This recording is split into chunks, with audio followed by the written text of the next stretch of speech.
Lord, nagpapasalamat ako, kaming buo ng pamilya ko, na mga nakarang mga nagdaan, kami nagpapasalamat sa iyo.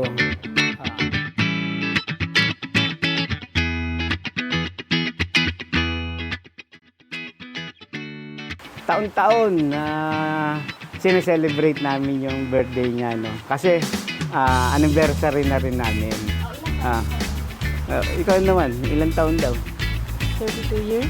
33, 33. 33, roller coaster eh. Parang roller coaster eh. Siyempre, walang perfectong pamilya. Lahat yan. Kaya-ipokrestohan yan yung hindi nagdadaan sa mga, siyempre, yung pag-aaway. Siyempre, nasa kabataan tayo nung araw. Siyempre, medyo bata rin ako nung nag-asawa. 21 years old ako.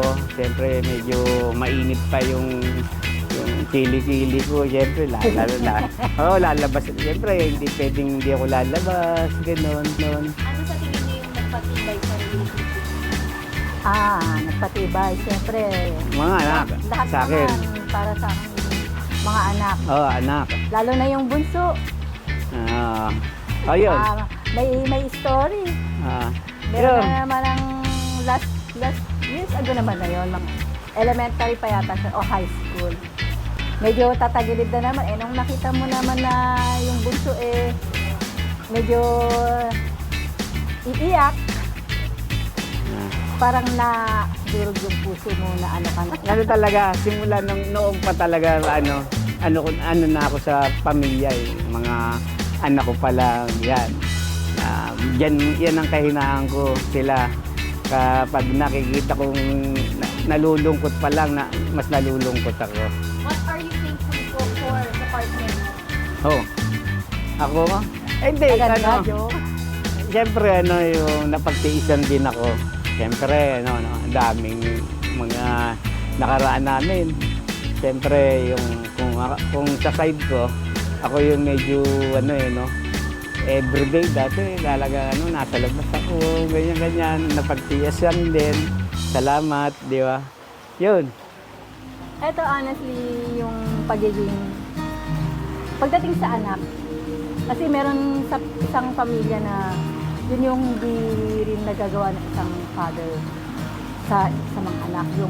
Yung presence ng isang father sa anak, yung affection ng father sa isang anak, wala dun sa iba na siya yung meron.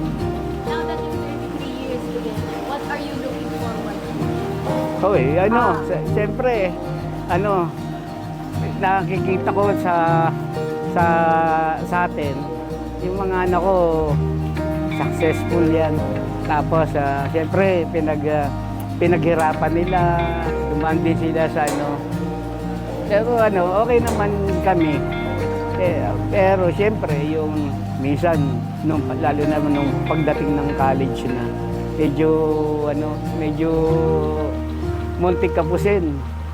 Pero sa tulong din nila, yun, na pagsusumikap nila na mag-aral.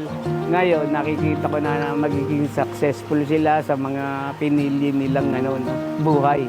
Ngayon pa lang kasi nakikita ko na, miski yung mga kaibigan ko minsan nasasabi, siyempre lumalaki rin ang puso ko, yung babait ng anak mo, ganyan na maasikaso. Lalo na sa akin, yung mga yan, maasikaso sa akin yan.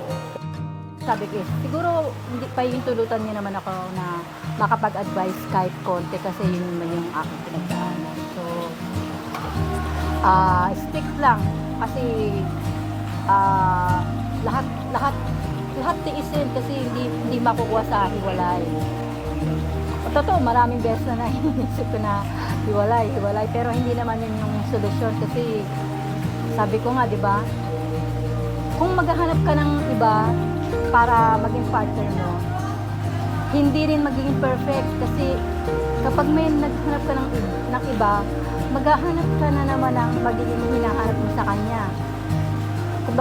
Kumbaga wala rin katapusan.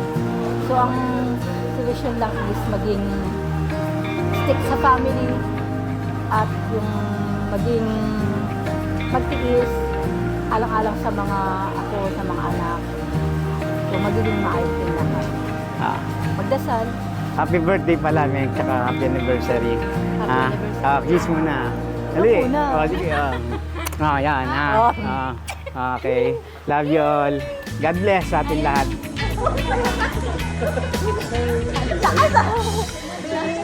Pagod ako.